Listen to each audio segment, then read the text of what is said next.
So, hello guys. So, pupuntahan natin ang mga alaga ni Lolo. So, buksan lang natin itong pinto. May mga aso pa nga dyan. So, hindi po sila nangangagat. So, bike po ni Lolo. Baba tayo.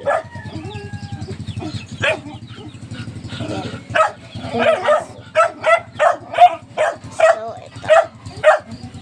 And si Papi, unang-una, napakabait.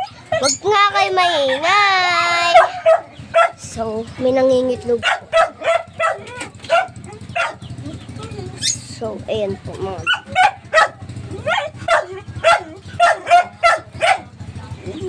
Ayan. Hindi po siya makita kasi maliit yung buto. Ayan.